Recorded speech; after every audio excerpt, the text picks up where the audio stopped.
What is going on YouTube? I am Lamont at large today with my special guest, Mobile Instinct. We are here to talk about the Jennifer Parks murder. 16-year-old Jennifer Parks was murdered by her next door neighbors, these two brothers, in 2005. Very, very horrendous case. They murdered her in the basement of their home and then actually cut off her legs just below the knees to fit her in a trunk, like a chest, and tried to dispose of her body the next night in a river not too far from here. We're going to check out the very bridge where they were caught by police. Now, there's history of these two families not really getting along. The younger brother, one was 18, one was 14. The younger brother used to bully Jennifer in school and pick on her a little bit. Yeah, she was bullied. She had some developmental problems, and yeah, a little bit. That little creep would at school, bully her and get other kids in the class to pile on her. Yes, and unfortunately, this is has to do with some kind of revenge.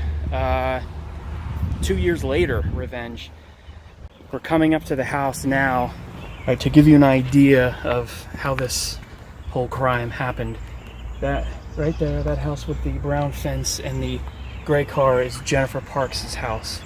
And July 30th, 2005, she was lured over to this house, the white house with the white car in the driveway, into the basement, and they were supposed to watch a movie or something, and then it was in there that they killed her and dismembered her. So that night, after the Zurette brothers cut off her legs, stuffed her in a trunk, they put that trunk inside their father's car in the driveway, and that sat there for about 24 hours. The next day, the next morning, Jennifer Parks' parents called the police. They reported her missing, and there was an investigation that was going on. The Zurette brothers acted like nothing had happened. They even went to a local birthday party around here, acting completely normal to the other neighbors. And it was that night that they took their father's car to a bridge not too far from here and tried to dump the chest into the Passaic River. All right, this is the bridge where the brothers dumped Jennifer Parks' body, or they tried to at least. It crosses the Passaic River. I think this is Rutherford, and this might be Secaucus. They were not successful. They were parked most likely right here. It was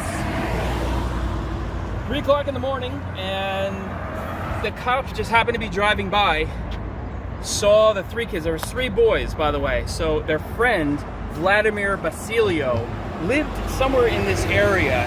Maybe he knew that this, or thought this was going to be a good bridge. I don't know. I don't really know his role in this. I do know that once they were all arrested, and during the court cases, he basically spilled beans. He told them all about what the Zurette brothers were doing and how they had planned this all. So he got off at a very light sentence. I think it was just community service. In any event, they were here. The cops saw them. Right, and like you said, 3 o'clock in the morning shows you what kind of morons we're dealing with. 3 o'clock in the morning, you could park in this neighborhood right there. There's plenty of parking, and they could have carried the trunk to the bridge and dumped it. They still would have got caught. Well, here's the thing. It was probably heavy. It was a chest. There was well, there's 3 kids, though. You could carry a 150-pound chest, and 3 o'clock in the morning, you're parked on the bridge, and then the cop just comes and he's wondering, what are these people doing? He probably think they're goofing off or something. And so the chest didn't even make it into the water.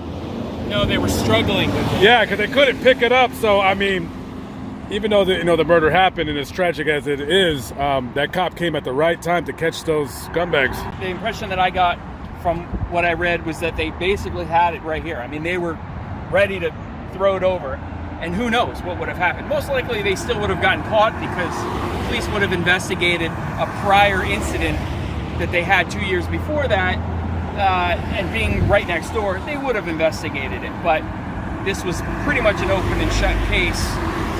They were caught red-handed. The cop opened up the chest, and there was her dismembered body. Sad.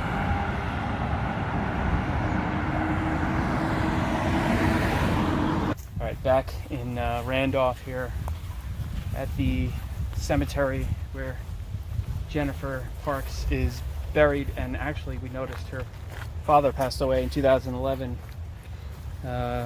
We couldn't find the reason why he passed. He was only 49 years old. He died in May of 2011. He died very young, and this couple, they had actually divorced prior to his death.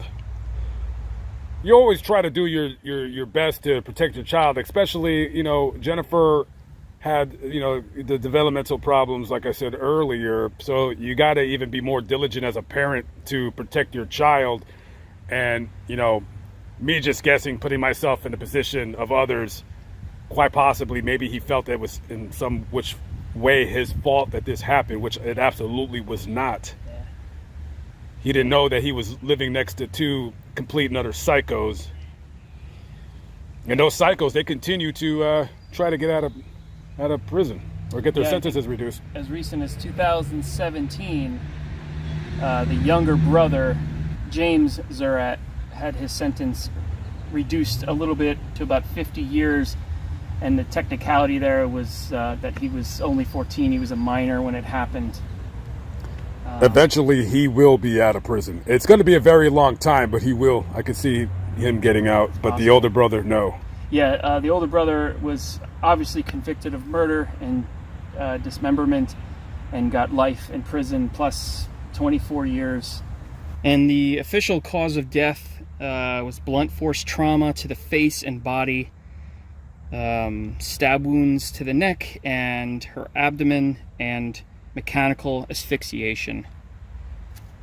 I want to thank my buddy Mobile Instinct for joining me on this vlog. You make sure to give his channel a subscription, and we're out of here. We'll catch up with you on the next vlog. Peace out. Thanks for watching.